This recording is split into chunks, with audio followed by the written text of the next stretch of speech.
I'm looking forward to the walk. So I'll be been riding.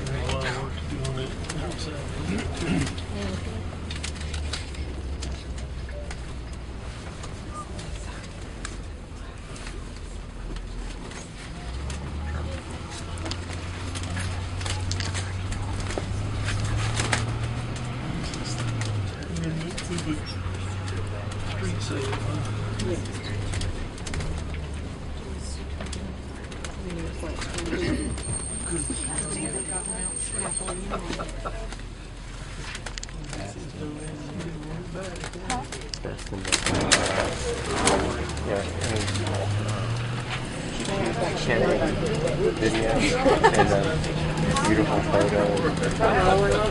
This little rate, I think it's like 16 or 1700, but it's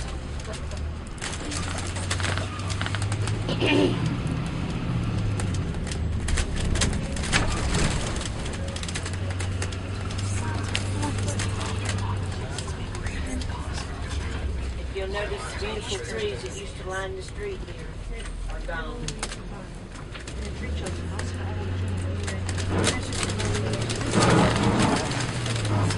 I'm so kind of petrified.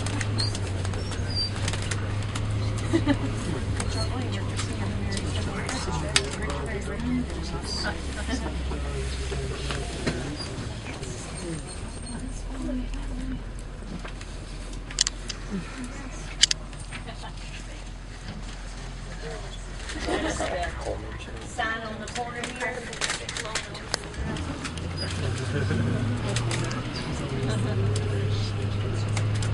I actually saw several people come over to the corner here and they picked up bricks from the Busy Bee.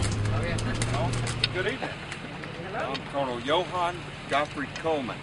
I'd like to welcome you to the Historical Society Cemetery tour this year. What I want to do is I want to transport you back in time. Okay? You're going to be taking a walk similarly to the way I did maybe 135 years ago.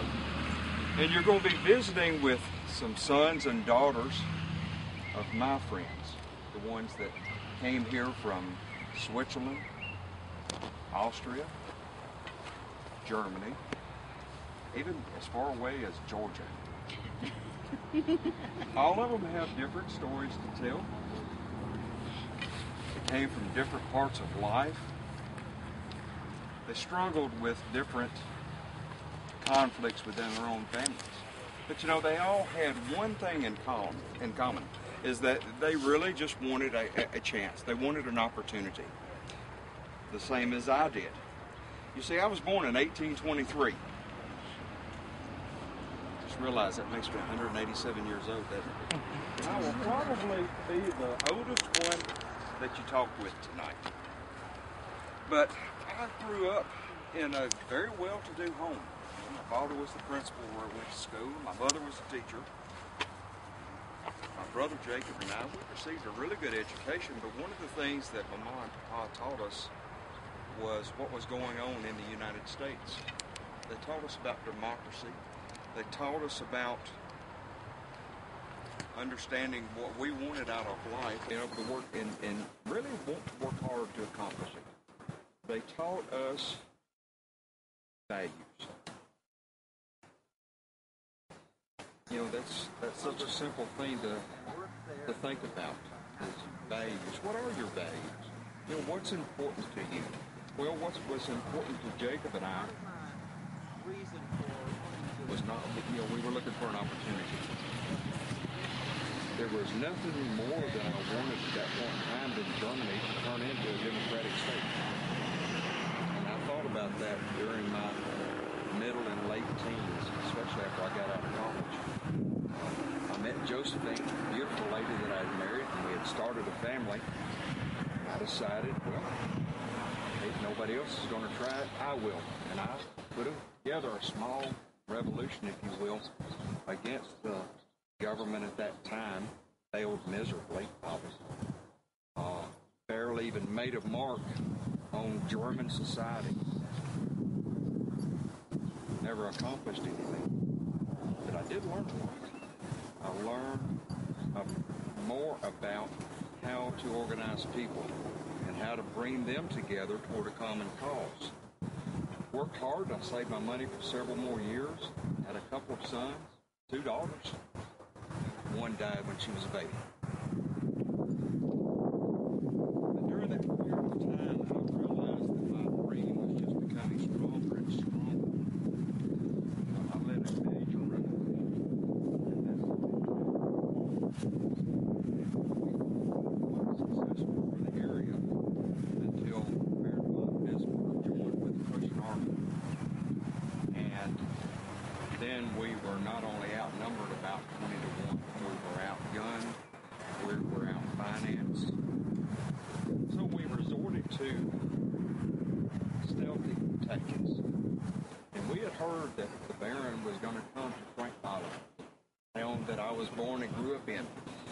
And coming into town, the railroad topped 2 hills. Huge gorge in the middle of it. And what we decided we were going to do is dynamite those tracks. Baron would be on it. Baron's gone. The army would disband. Democratic Germany. We had a nice plan. We set the dynamite. We waited. We waited and waited. And we heard that whisper.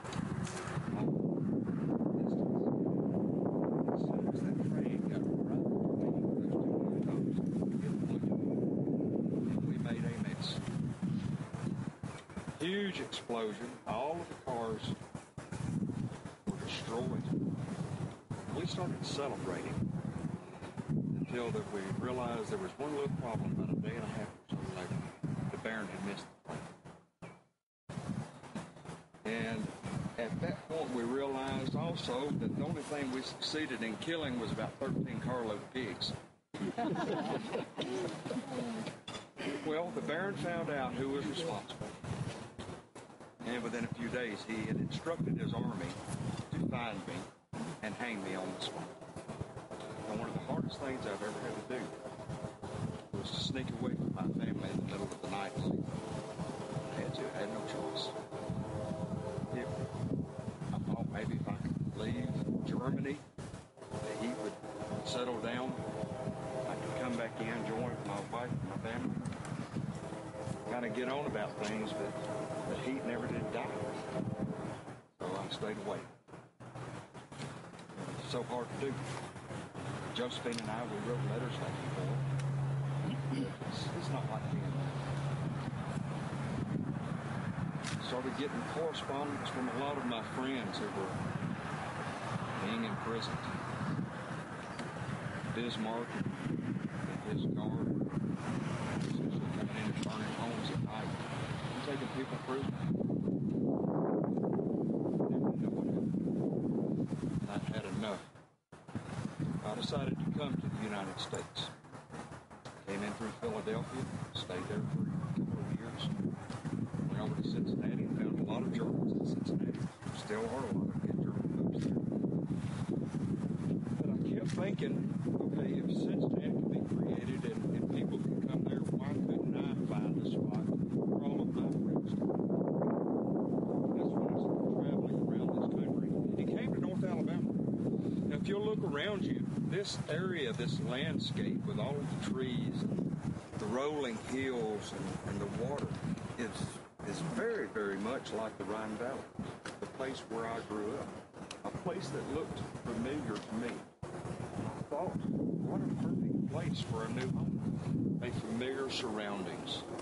So I went back to Cincinnati and I started writing letters back home into Germany and all of my friends, trying to convince everybody that I saw to come to North Alabama. Those who know a lot about Cullman history, it seemed like thousands were willing to come, but only 5 families actually got on the train. And we started with that. We got off the train in the middle of a forest, and we started felling trees. We started building homes, a sawmill, and a grocery store, and it just kept going and kept going, and people kept coming and kept coming.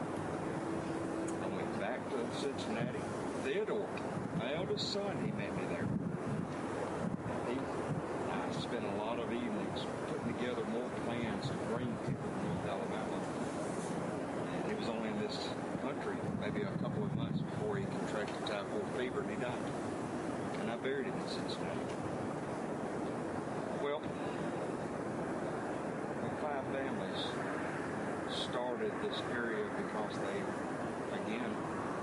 had a common goal. They wanted an opportunity. An opportunity is what we gave them. And they worked hard. And they brought more of their families. And they brought their friends. During the course of my life, I was responsible for bringing over 1,000 to this country. Otto, my youngest son, even joined me here in Cullman. We started a newspaper together. We spent a lot of time talking about lands and laying out parks. And he also picked up bigger things. The magnolia tree that the storm almost took down is where he and I are buried. Such a waste. I lost both sons while creating this home. My wife Josephine never came to this country. My daughter Maria did that. Maria, she married well. She married a pharmacist. She stayed in Germany. Josephine was not going to have anything to do with coming to North Alabama. The only thing she had heard about the South was that the only thing we could afford were dirt floors, and there were Indians everywhere. Well, part of it was correct. About all we could afford was dirt floors. That there weren't just that many Indians in this area. She was absolutely terrified, and she would not go. Her parents were getting elderly, and they were not doing well with their health. We discussed that, and we spent the rest of our lives writing letters back and forth, and we never saw one another. You know, later in my years, I think it was in 1892, there was a fellow that came down from a newspaper from up in Cincinnati. And what he wanted to do is write an article about North Alabama, about Cullman and what was going on here. And I remember almost out of nowhere, he looked me straight in the eye and he asked me, he said, "Cullman, don't you ever want to go home? Don't you miss your wife and family?" I thought about that for a minute. That struck home. It struck me deep. I realized I am. This is home. We worked so hard to accomplish his home. And all of these people that are lying here, you know, they're my family. You see, to these folks, you know, when they needed some help to till the land, I was their brother, so I helped them. When their mule was sick, I was their vet. They needed financial advice. I was their banker. You know, when they needed a kick in the hind end to get going on something, I was their dad. I was a lot of things to all of these people. But these are my family. So I told that reporter, you know, I am home and I am with family. Just like today, I'm with you. You're my family today. And as you take this walk, you're going to be visiting with some of my old friends. Listen to their stories. But remember, the one thing that we all had in common was that we just wanted a chance. Now, I hope you enjoy your trip. So let's take a little walk up here. Who are you going to visit with first? Ready to carry with you?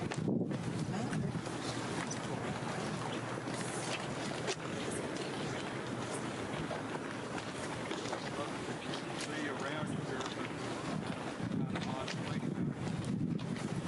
All walks of life. Looking for a place to home.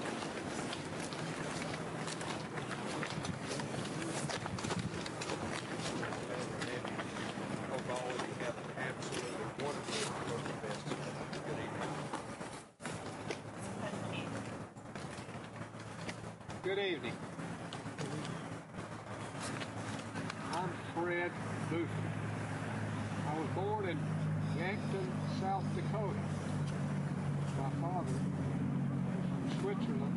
My mother was from Missouri. It's cold in South Dakota.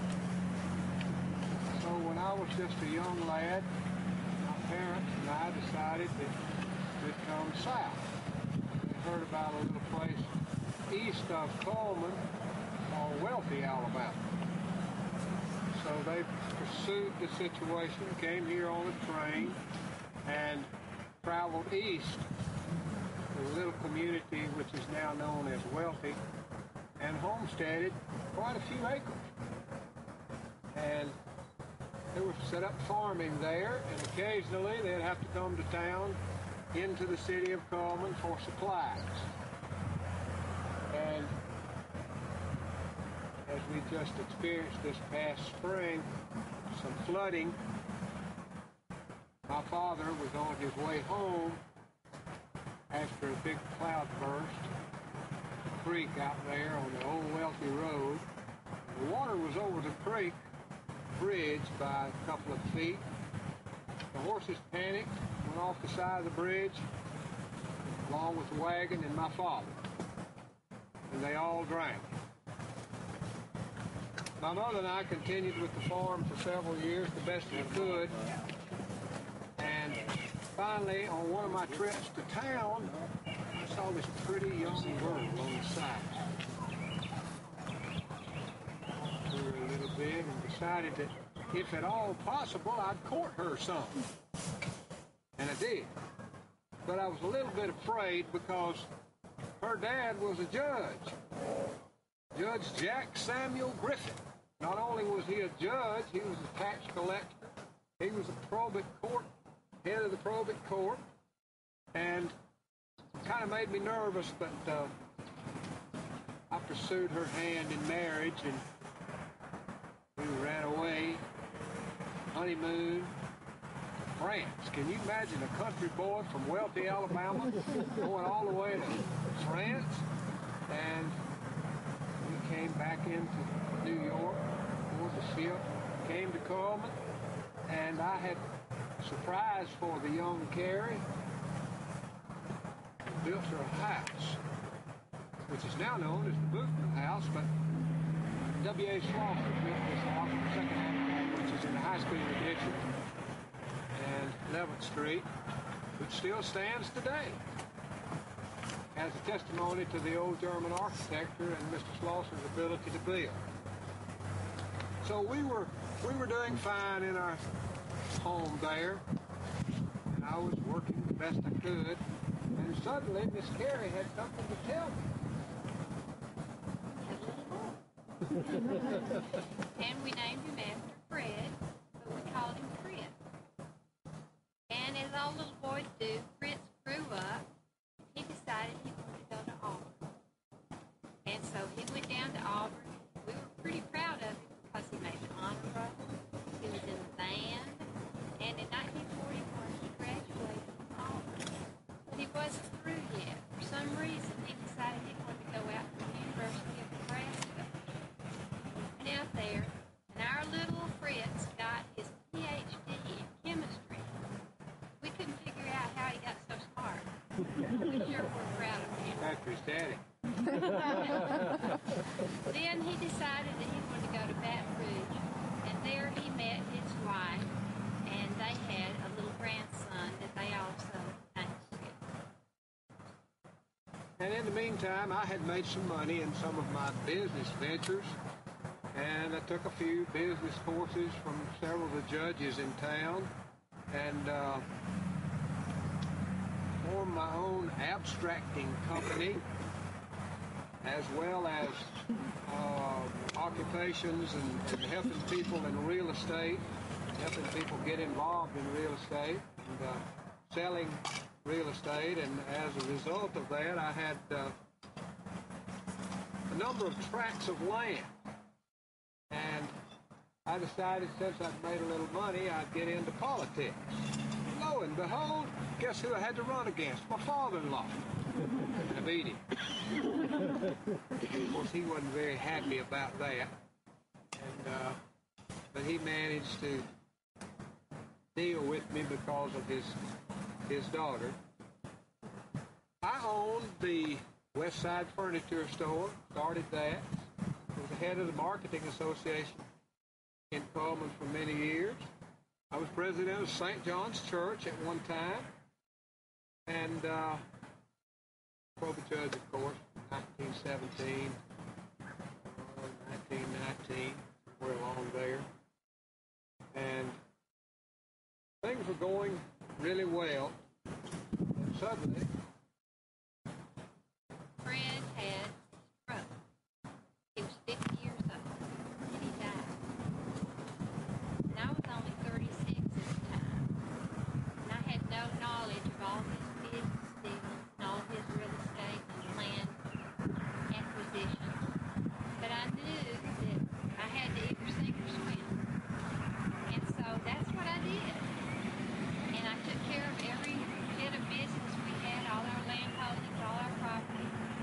And I'm sure many of you have heard of Mrs. Cullman as an early innovator in women's lib in the city of Florence. And I'm proud to say that I did well with that, and I've left a nice long legacy for women to follow in our county. and he involved for how many years? 41 years. I lived on 41 years after Fred died. 1968. 68. Thank you for coming. Enjoy your tour.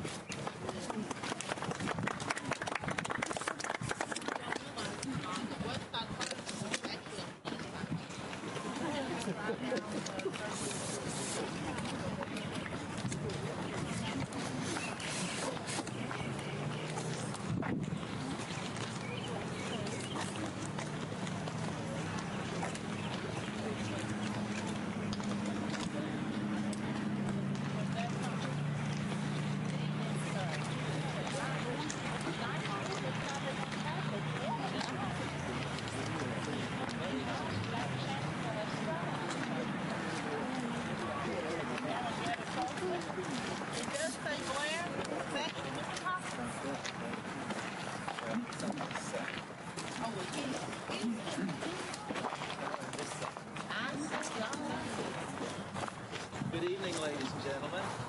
Thank you for stopping by to hear about my life in the early days of Cullman. My name is Lee Cochran. I came to Cullman area with my parents in 1866. My father, Charles Cochran, and my mother, Josephine Chance Cochran, came by ox-drawn wagon, and 7 of their 15 children, and spent 6 weeks on the trail. I was 11 years old. When we arrived in Cullman, we settled on the west side. My father bought 300 acres of land at 50 cents an acre and built a log house. Over the years, additions were made to the house, and it was still in excellent condition until it burned in 1971. When we came to the area and settled, I was interested in acquiring what education I could, and in order to do this, I had to walk several miles from my house to Logan School. And I've heard of that. But, my teacher for most of the time was Judge S.J. Griffin. And after completing a high school education, I was a farm laborer, but I taught school for a while. However, I was very dissatisfied with my level of education and wanted to become better educated, so I enrolled in Blunsville College and was studying there when I suffered a tragic accident that seriously injured my left hand. This was in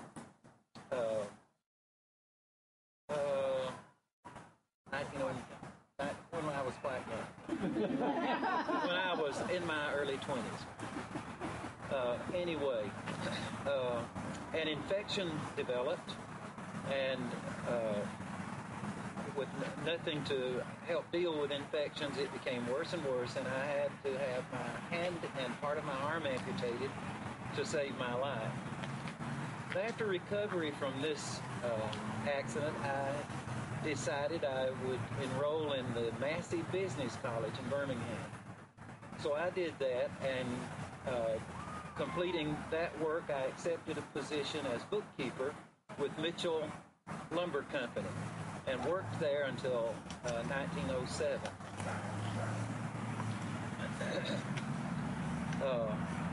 Part of my reason for wanting to extend my education was that I had political ambitions. And in 1901, at the age of 26, I was elected for my first term as tax collector for Cullman County. And then successfully was reelected until the term limit came into effect, and I, by special amendment to the Alabama Constitution, was allowed to serve more, so that all in all I served 16 years from 1901 to 1925, if I had it correctly, as tax collector for Cullman County. Now, at the age of 32, I had married Luella Marlowe, and we raised 3 children, 2 daughters, Lily Mae, who married Dale Stanford, and their graves are right over here on this side of the monument. And our second daughter, Elva, married Powell Blair, and their graves are over here. My wife, Luella, and I are buried right here on this side of the mountain. Our son, Charles Lee, moved to the Florence area. My family was, we were members of the Missionary Baptist Church, in which I served many years as a deacon. I also was a member of the Masonic Lodge and a member of the Benevolent Society, International Order of Oddfellows, and an active citizen. In 1930, I purchased Cullman Furniture Company and operated that business for some period of time. I died in 1971. My wife died a couple of years later, 1975. I'm proud of my contribution to the development of the city of Cullman and Cullman County as I lived here and tried to be an active citizen, laborer, business owner, and a member of county government. And I appreciate your stopping by to hear my story. Thank you. Oh, really? Well, I knew the Blairs and their business, but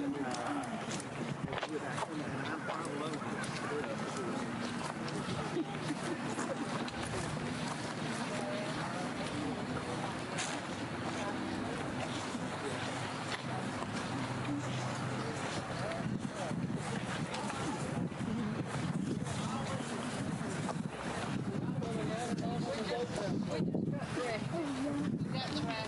And I don't think stripes on your shoulder. 10 minutes ago, I was going to be in Y'all just really close. This is the burial spot of the Apples. And they are indeed another prominent people here in Cullman. We have a large group here. And I think they're kind of friendly now. All right. We did indeed just get drafted. We came to be a part of the group. And we're here. You look just like Mr. Apples. Do this.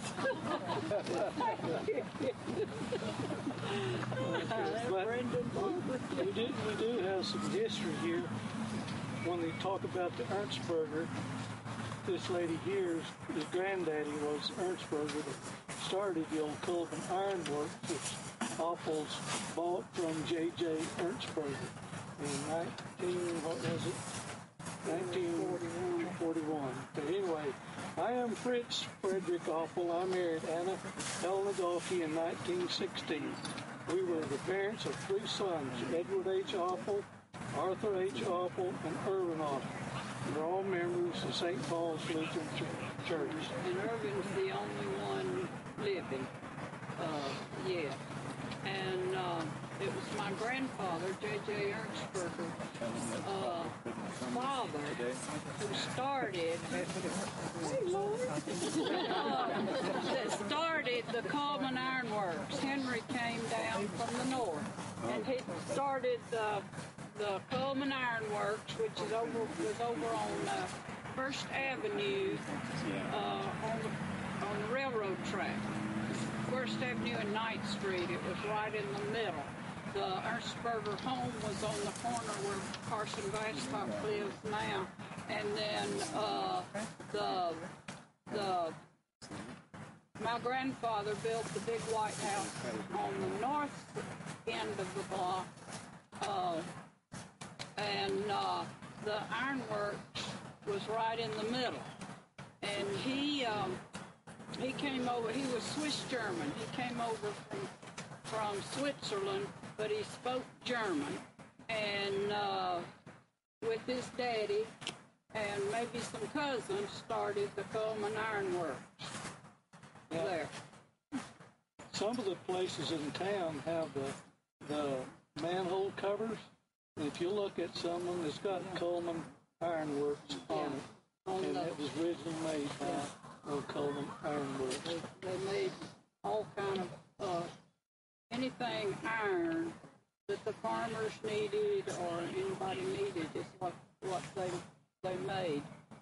And my grandmother came over, and she was Brunner. Her daddy was a baker, came over from Switzerland. And they came over when she was 9 years old, because I remember her telling us about coming across the ocean. And she had a fever and lost her hearing. When she got over here, Great-Grandpa Brunner couldn't find work as a baker. And so Grandma went to work as a maid in the Ernstberger home, and then later married Jake Ernstberger.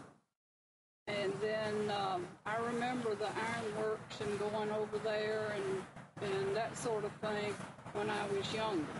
And then Granddad sold the ironworks. Fritz worked for Granddad for a long time. He was an excellent machinist. And he was a little guy and had a big smile and was a very pleasant man. And then when Granddad and Grandma got ready to travel, they traveled a lot, and they were ready to retire. Fritz took over the ironworks. And in the corner building of the ironworks, so we've heard that there was a big dug well, and it was one of the biggest and one of the first in Cullman. And Carolyn's mother, who was Irene Ernstberger, her and her sisters had filled in the big chunks of cement. But if you go by over 9th Street and go up first, there's a little hump out there in the grass. That was where the big well was, and that was in the corner off the old Cullman Iron Works. There's a couple of the office buildings. There's a couple of buildings still standing, and 2 of the coaches at the high school, I understand, live in it. They've made a kind of like a pad, as they call it. Yeah, Doc calls it a pad. And they live in that building. But anyway, in 1941, the business was purchased by 2 sons, Arthur, which is here, and Edward H. Oppel, and myself. In the early days, a cupola stood on the north end of the front of the building for melting steel when the patterns were scrap iron was melted in the cupola and poured, making water meter boxes, curvers, and andiron, and so forth. So those are some of the things you see. I know there's one on First Avenue, the restaurant Allstate. It's over there kind of in the park. You can see it sometimes. It's got Cullman Iron Works. Then it grew after the chicken industry came, and Cullman grew.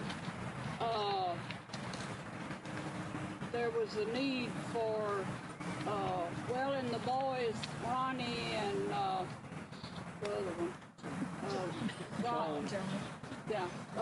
decided that they needed to expand. You can tell we hadn't prepared. Okay.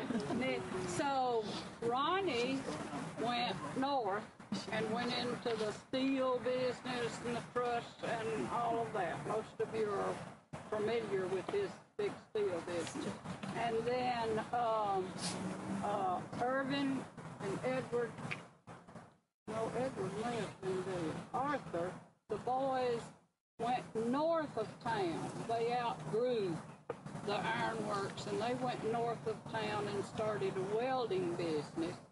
And then they outgrew that, and now they're down south on 31. And they do large contracting and that sort of thing.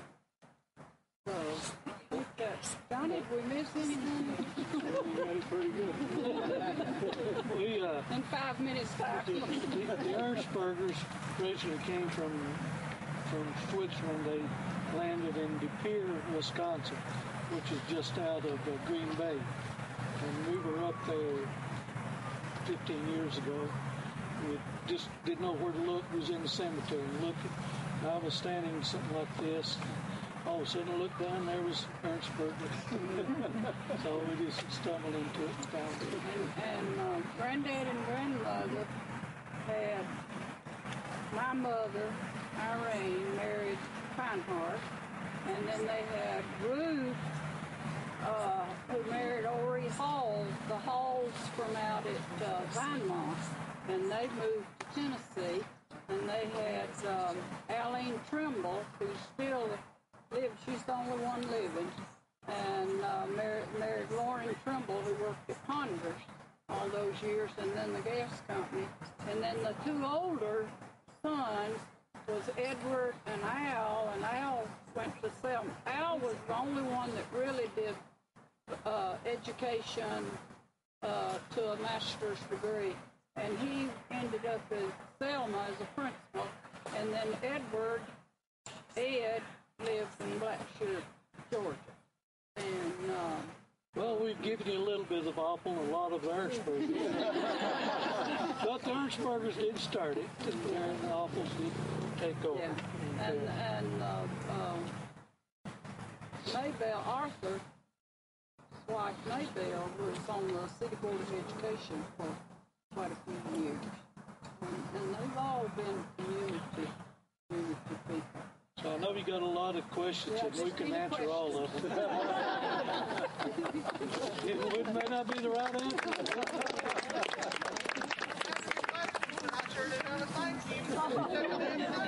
Francis was going to be. She's going to be Mr. Arthur Office next time. Tell them about Pat Klein. Oh, yeah, Pat Klein was supposed to, a lot of you know Pat, was supposed to play this. And he was here last night, and he was really sick. So, and we just came to join the group because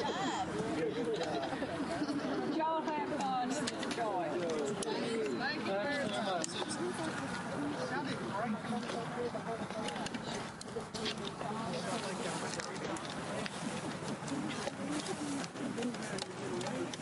Well, I've got October the 12th open. We don't have a school on it. Thank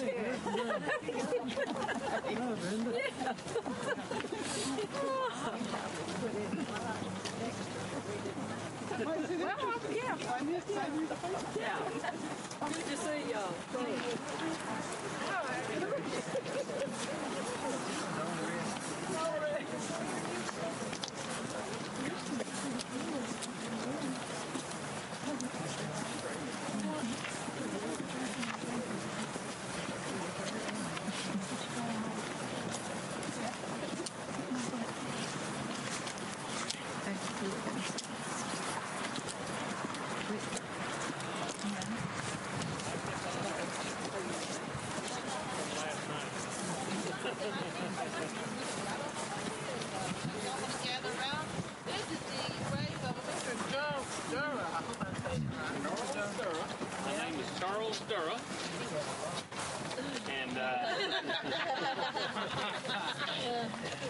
Charles Durra. I was born in Cleburne County, Alabama, and my parents were Forney Franklin and Laura Durra, who were from South Carolina.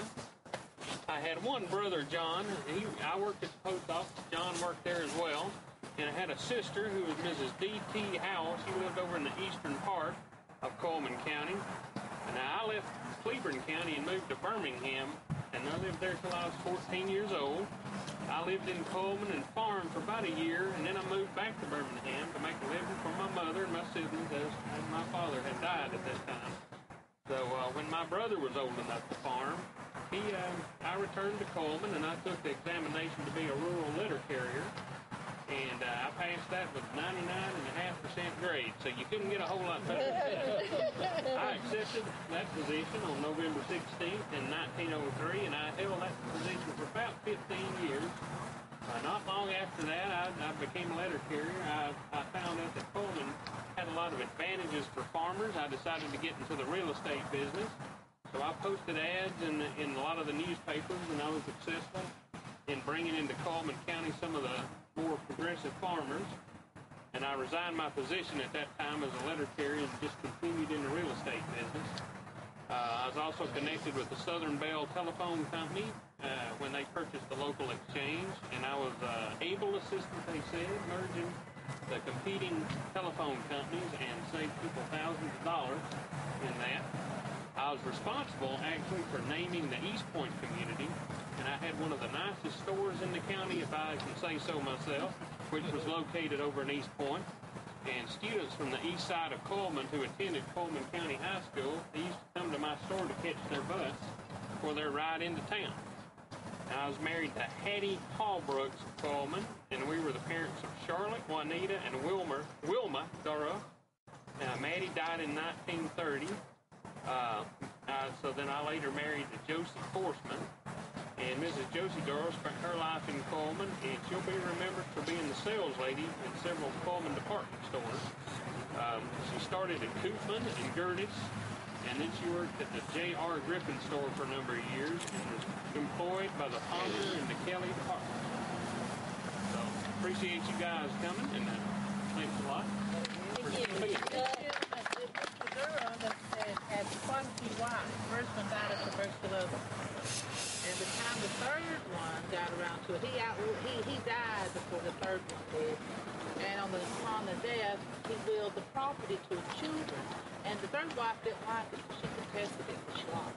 I'm sorry, don't hold that. But they were saying that last night. But they were saying that was a really big department store, but he did a lot of bartering and trading with chickens. And his second wife didn't want to let the chickens. I don't know if that's true. That's what they were saying. Well, we're going to saunter on over here, and we're going to go all the way around the corner. And I do believe that is Mr. Richards.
Good evening.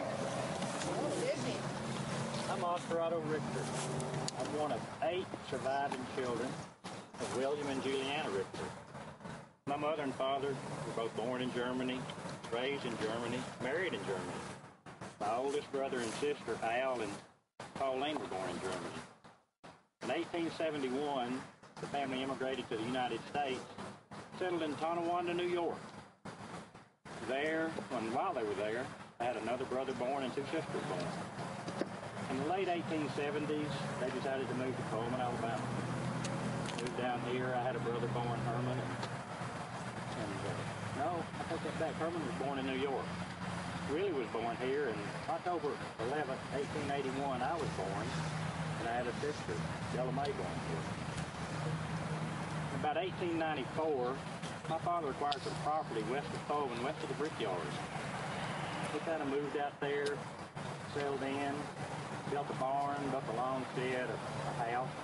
All the materials from the house and all the outbuildings came off the farm, the timber, the rock, everything. And then we moved, we farmed, we got timber, we sold timber and raised livestock. Some of you may have heard of my brother Al. He was a liquor dealer in Cullman. We'd built a saloon and a hotel. It was right by the railroad tracks. I worked in both the saloon and the hotel, just doing a lot of jobs and whatever. And one day a lovely young lady came in and we got to talking and we dated, and I guess we didn't call it dating then. I think it was courting. I courted her, you know, and we got to know each other, and we were married in July of 1906. We lived in a white house over by the Catholic cemetery. The cemetery, the street out here is on the opposite end of this same street. We had a house over there, and we had 3 children. We had Oscar Otto Jr., John William, and Ellen Virginia. They eventually married and had children. Oscar married Frances Emma Louise Pinehart. They had 3 children. John married Evelyn Frances Richter. Kind of got people in town wondering, those Richters, they were, well, we researched it, they were from another part of Germany. We didn't have any kin folks living with them at all. They had 4 children, and Ellen married Amzie Mitchell, and they had 2 children. At the same time, around the same time, Mike Wagner and I owned a Cullman print shop. In 1922, we needed a new building, so we built a spacious new building on First Avenue East. Big building. It had plenty of room for all our print, for all our typesetting equipment, for our inks, papers. The building had 2 large skylights, so we could see to work with. Business was good, so in 1925, Emma and I decided we would repurchase the family farm. It had been rented out. It was in the estate after my parents died, and it had been rented out, not taken real good care of, so we moved back to the farm about 1925. When John and Evelyn married, they moved out there with us. I continued to work in town and work at the print shop, and John still worked on the farm. We lived there probably, 15 years or so. 1939, 1940, we decided we'd want to move back to town. Too far to go to work every day, so we bought a house on 4th Avenue East. You know, a nice house. It had a nice, spacious backyard. Had a shed for all our little odds and ends. Had a nice garden, a grape arbor with a swing. We could just sit out and enjoy all the evenings we had together. There was only one problem with this house. It had 6 extra bedrooms. It was a large 2-story house, nice house. But having worked in a hotel, I thought, well, you know, we might make some money. We can rent these rooms out. So we took on boarders. A lot of the boarders we had were school teachers. This house was just a little bit from East Elementary School, about a block north. So we rented out mostly to teachers and other young people. You know, I'm surprised we kept renters in that house because we liked our German meals, and one of our favorites, we would get a rye bread, a local rye bread, and go down and buy some pickled herring and hamburger cheese, and sit out and eat that stuff, and wash it down with a nice cold beer. And, you know, some of those renters put up with a lot sometimes. You know, I've had some strange experiences here living in Cullman. One day I was walking back to lunch, you know, and this cold chill, just colder than the chill last night, came over my body, and it was midday, and I couldn't explain it. Later that afternoon, I found out my grandson had been killed in an accident by the road crew working on the new road in front of the farm, where they were using dynamite, and a piece of stump flew across a large field, and he died. And one day I had a real terrible headache. I couldn't get rid of it. My head was throbbing. I finally gave up and went to bed. Got up the next morning, my headache was gone. Emma looked at me and kind of in shock. I went and looked in the mirror getting ready for work, and all my hair had turned white. It's like overnight, we couldn't explain it. It's amazing. You know, we had bought cars in our lifetime. We went various places, but we never learned to drive. Me or Emma, either one. So every time we needed to go somewhere, when we lived on the farm, we'd call John out of the field to make Evelyn drive us wherever we needed to go. It was, you know, it made them mad, but we got around. Finally, when we got to town, we'd walk everywhere we went. We'd walk to the grocery store, department stores. We walked to church every Sunday. That was St. John's Church. It was only 2-3 blocks from the house. We walked there. It was good exercise. We went to the movies pretty regularly. We probably went twice a week. We always went to the theater. The older theater, it was across the railroad tracks down where the lawyer office is there now. It's been torn down and replaced with other buildings. The thing is, we always sat in the same seat. We just sit in these seats because we thought they were lucky, because on certain nights they would give away $20, $25, $30. They'd have a drawing, and if your seat number was drawn, you won. I can't remember us ever winning any money. You know, it's been a good life in Cullman. I've seen a lot of changes. The old hotel, you know, the saloon, Prohibition, and the railroad tracks being there. The trains always used to stop. The trains stopped the saloon every day so people could get out and drink. And they lowered the tracks and the trains.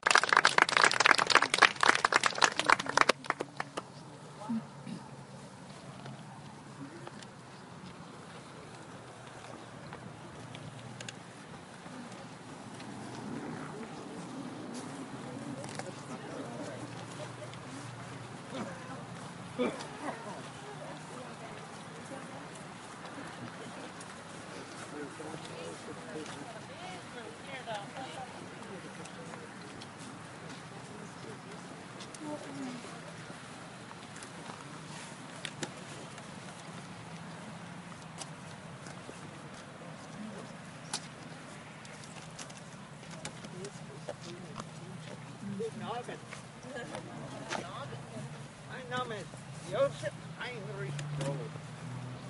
Ich war Gundelbeck. Jahr 1800. Verstehen Sie das? You understand that? Okay, I'll figure it. My name is Joseph Henry Grohl. I was born in the little village of Gundel, which is the southern part of Baden, Germany, between the Black Forest and the Rhine River. That's the area known as the Breisgau, about 35 miles north of the city of Freiburg. My father was a farmer, and we lived in Gundelfingen just about a year, and then moved to another little village called Kirstead, where I grew up and went to school. It became our family home for a few years. Well, I said I was born in 1855. Excuse me, 1855. In 1866, my father and my two older brothers immigrated to the United States. And the next year, my mother and my younger brother and my sister, and that left me over there. I think they wanted me to finish my schooling before I came over, and then I also helped take care of my grandmother, who was in declining health in the last years of her life. So in the year 1870, when I'm the ripe old age of 15, I made the voyage across the Atlantic by myself on a great steamship, Alemannia. Landed in New York. And I joined the family who had settled in Fremont, Ohio, a small town in northwestern Ohio. And that became our family home for a while. After about 10 years in that area, my father heard about a German colony that was being established in North Alabama by a certain Colonel John Cullman.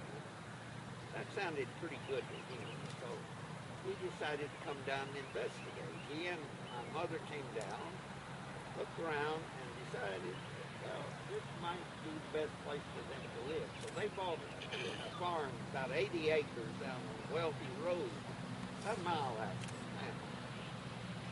And the place had a big, fairly large house on it. It was a log house. It was made of solid yellow pine logs that were cut right on the property there. It was a two-story house, 3 bedrooms upstairs, a living room, bedroom downstairs, an open hallway, and then a separate kitchen, like they built a lot of houses then, across this open hallway. And of course, it was a cellar on the kitchen. Well, I'll tell you more about that later. But anyway, it was a pretty comfortable house. You know, log houses were they were warm in the winter and stayed cooler in the summer. This one had rough weatherboarding on the outside. It was whitewashed. And it had sand plaster on the walls on the inside. Not exactly a smooth plaster. Nevertheless, that finished it off. And it was a comfortable place. Well, now, I need to go back to this and tell you about my Kate. Kate, her name was Anna Katarina Shepard, and she was born in Bollingen on Kaiser Street, which is right near my village over there. But I never knew her or her family. Her father was a cooper. You know what a cooper is, buddy? Builds barrels. Builds the barrel. In this case, it was mine. Guess what they used it for? Anyway, she grew up in that village, and in 1880, she, with her mother, her 2 sisters, and her brother, they immigrated to the United States, and lo and behold, they ended up in Fremont, Ohio.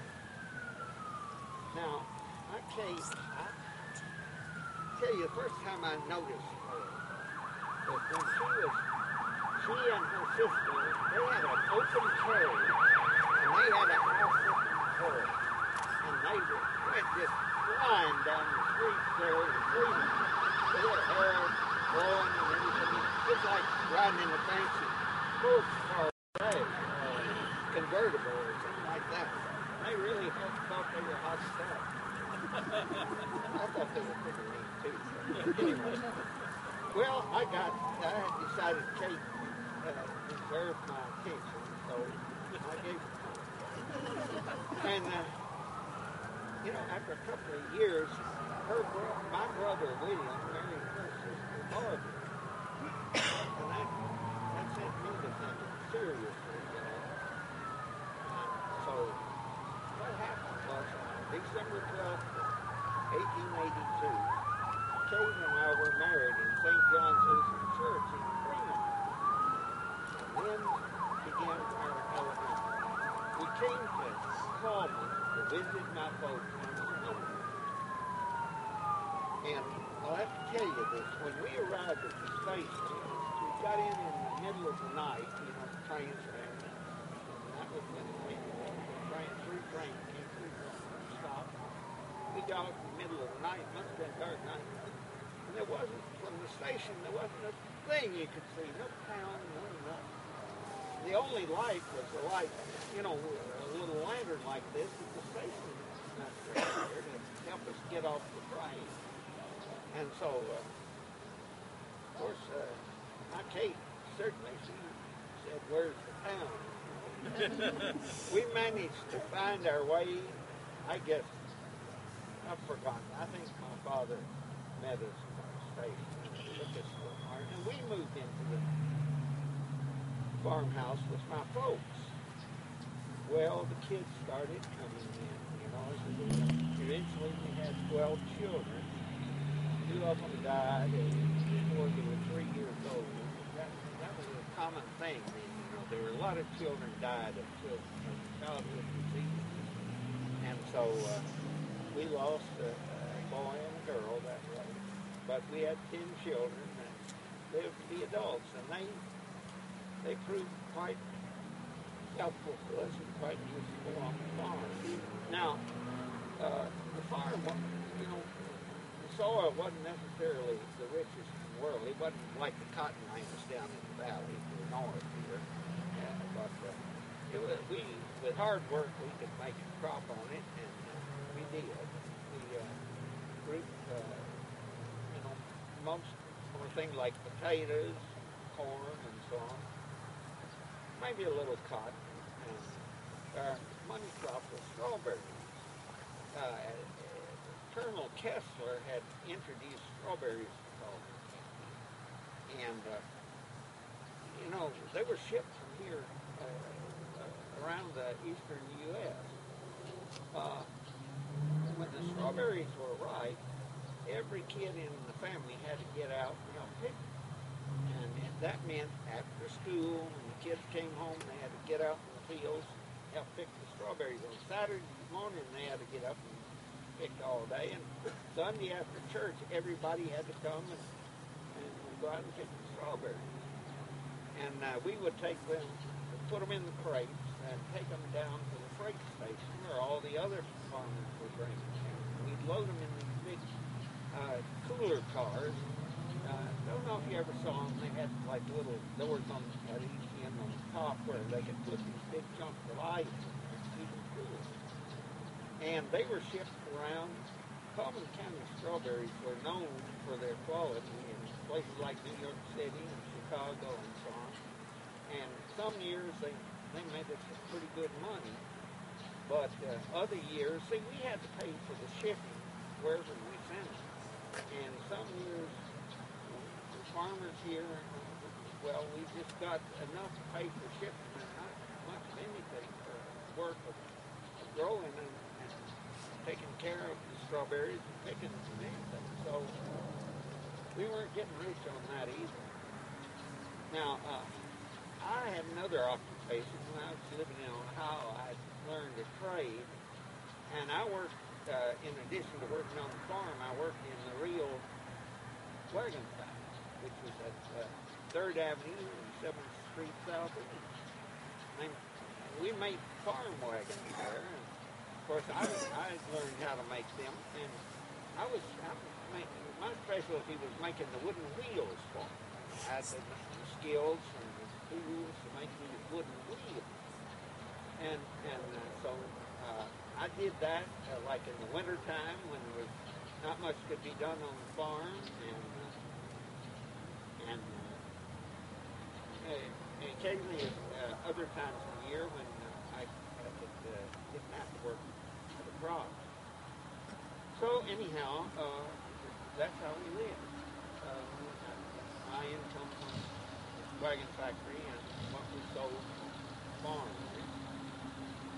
Okay, something else too. About 2 years after we moved here, several of us, my father and I and our wives and about 8 or 10 other families, decided we wanted a Lutheran church here in Cullman.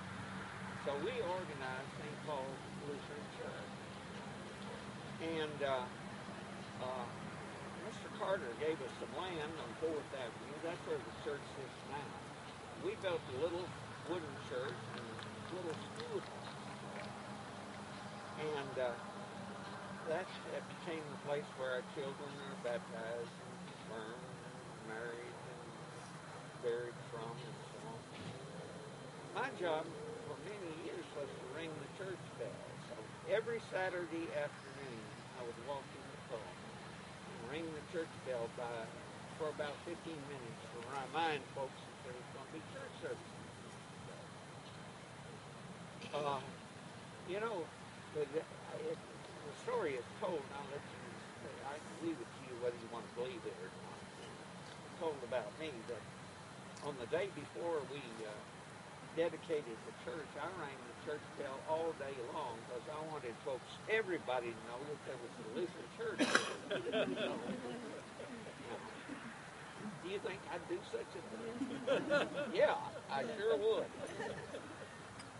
But anyhow, life went on, and I said I'd tell you about the cellar. Well, I always had a vineyard, grapes on the hillside below the house there, you know. Now, native grapes did very well in the soil. And what do you think I did there? And they were right. In the cellar, I had a wine press, and I had about 4 little barrels.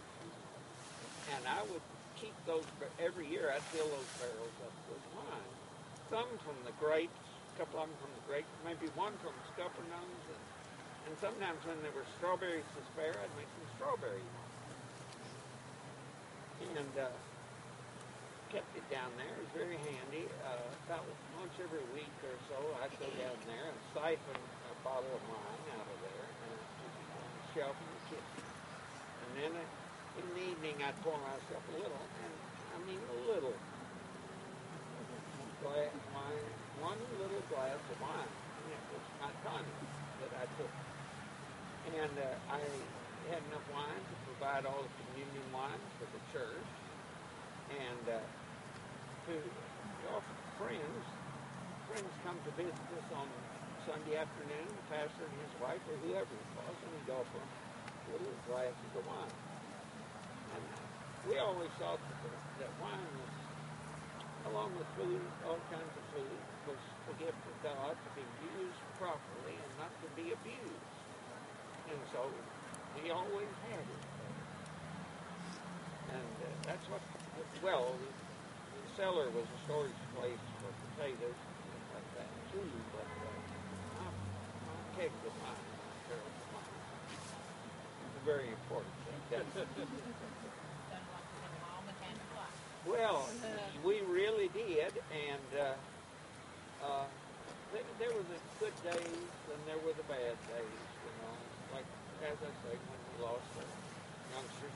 They're buried down there with my folks on another lot down there near Cullman's monument. And then 6 are buried with us on this lot, and then 4 others are with their spouses in the cemetery. So all of our family rests here in Cullman County Cemetery. And, well, you know, I was able to work on the farm a good part of my life, and up until a couple of months before I passed away, I continued to milk cows, and I used to take the bucket and go down to the barn and sit there and milk them. And I tell you this, once in a while, you know, a cow would kick, and she'd kick over the bucket and spill the milk.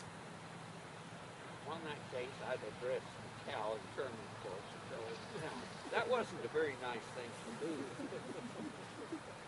Or words to that effect. But anyway, yeah, so life was good. And, you know, here I rest my wife beside my Katie, my bride and my sweetheart, the soil of Cullman County. And we came here on our honeymoon, and our honeymoon never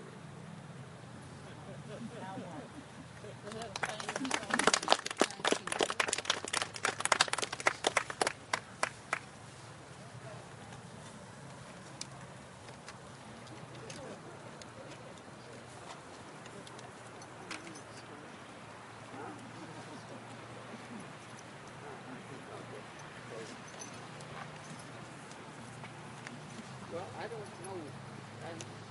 You can either go that way or you can drive out the gate. We'd go over to Second Avenue West. That's the track.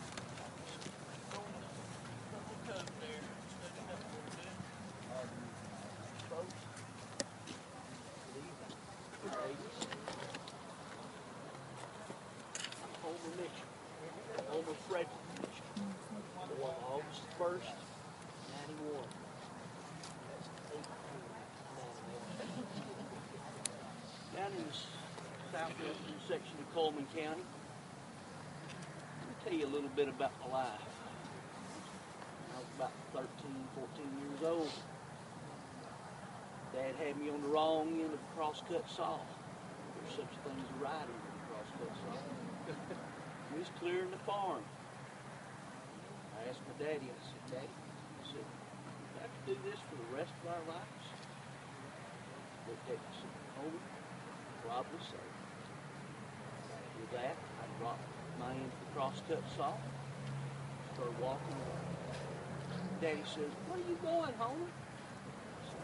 I'm going to Cullman. I'm going to hitchhike to Cullman, see if I can get to school. I'm doing this the rest of my life. So I hitchhiked to Cullman. Got into Cullman, enrolled in Cullman County High School. Boarded with a family up here in town. Graduated from Cullman. I went to Howard College after that. I think they renamed that to Sanford. Then I went on to the University of Alabama School of Law. And I graduated from there. Roll Tide. By the way, how's Coach Frank Thomas and the team doing this year? After I got graduated from law school, I married Willie Mae Childs. So we had 3 kids. We had Don, Dan. Dan's buried right there. I don't know where Don's at. I wish they'd buried him closer so I could visit with him. And we've got a daughter, Mary Ruth. She's still living. I think she married that old Hagen boy. I think they're doing okay. Practiced law up to 1928. Decided to run for probate judge of Cullman County on the Republican ticket. I was the strongest Republican in this whole town full of Democrats. And I won that race on my campaign promise. I provide free service to any veteran or any widow of a soldier. And I won that race.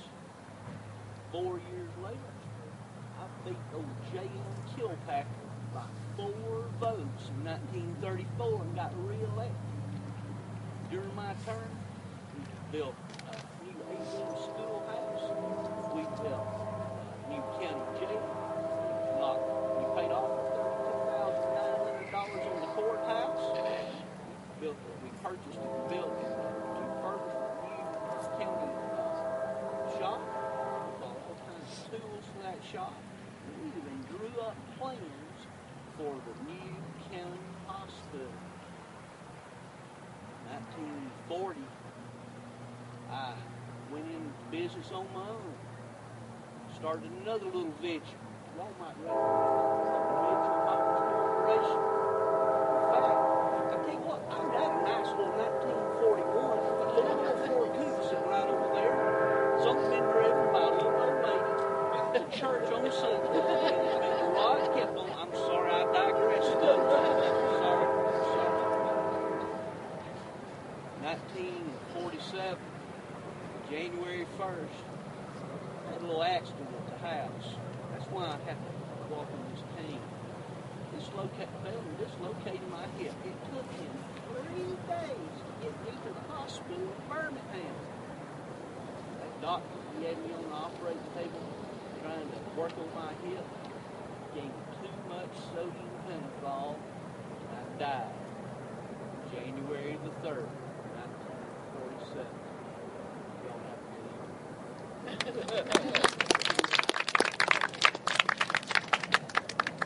Catch up on that Thomas person. I don't know.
And I had a kind of a last interaction with a lot of the people who were working here, who were residing now here in the Cullman City Cemetery. I was an undertaker for several years. That's the old-timey word, what we used to call the funeral director. And but I wasn't born here originally. I was born in Winona, Minnesota in 1879 to German immigrant parents. They had come to America 10 years before that. And before I was born, and when I was still a young man, we heard about, or my parents did anyway, heard about a place, German colony down in Alabama, where the climate was a little bit warmer. So they moved us all down here to Cullman, Alabama, and I grew up here. Got my first job as a clerk in Mr. George Carter's store. Then my second job was in Mr. Griffin's store, and that's when I got into funeral home business. Turns out, and I think I forgot to introduce my wife, didn't I? This is my lovely wife, Lena. I met her in Cullman. She didn't come from Minnesota. But when I got here to Cullman and I got into funeral home business, like I said, Mr. Griffin's store, he had the funeral supplies up on the second floor. That got me into business. And I kind of opened up my own business, and you can see a picture right here. This is where you can still see the sign when I had my 30-year business there. Was there's another picture come up right here in a second. We've got them kind of rotating there on our fancy picture box. We didn't have one of those back in my day.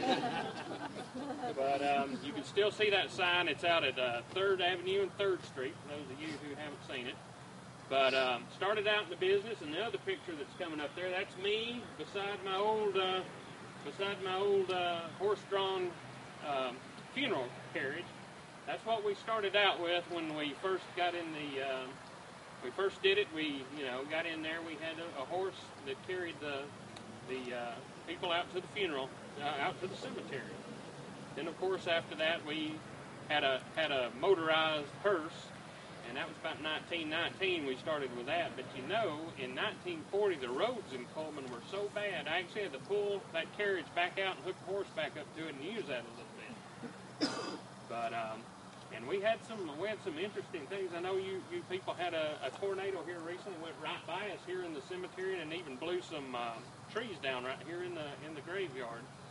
But just a few months ago. But now we had what year was that we had that bad tornado, Lena?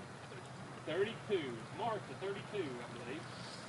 And we had a really bad tornado, and we didn't have the warning system like you folks now today have, and we had 17 people, victims of that tornado, who were in my funeral home after that tornado. So that was a sad time for Cullman.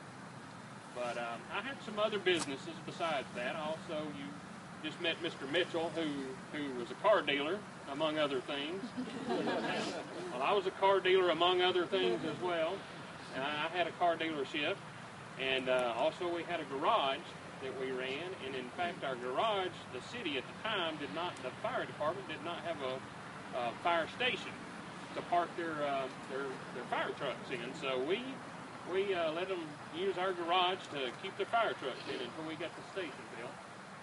But we had 4 children, Lena and I did. We had Rayburn, we had Dr. Jack Fisher, Irwin, and we had Lorene as well. The daughter. And Irwin, everybody called him Scoot. Nobody called him Irwin. We all called him Scoot. But Scoot followed me in the funeral home business.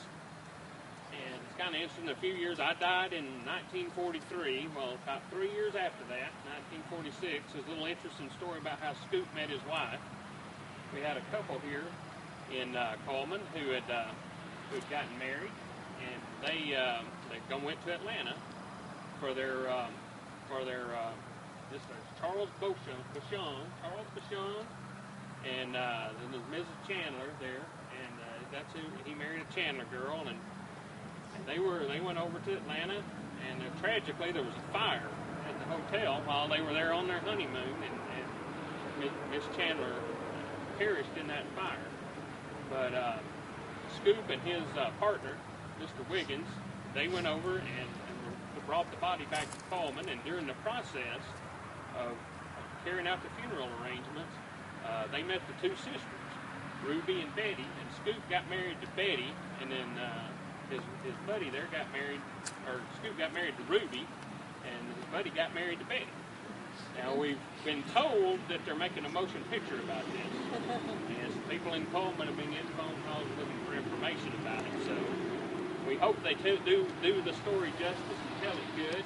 But so you folks are going to have to watch that movie for us and come back and tell us how it was. We don't get out much. So. Anyway, we appreciate you coming and want to thank you for being here, and hope you enjoyed the visit. And don't be strangers. Come back and see us sometime.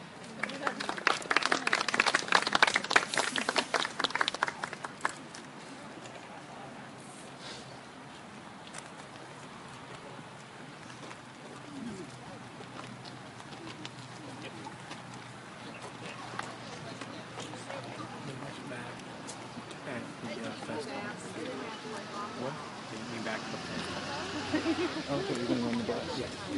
Okay. I want to try to get some, but I don't think it's going to work out so well.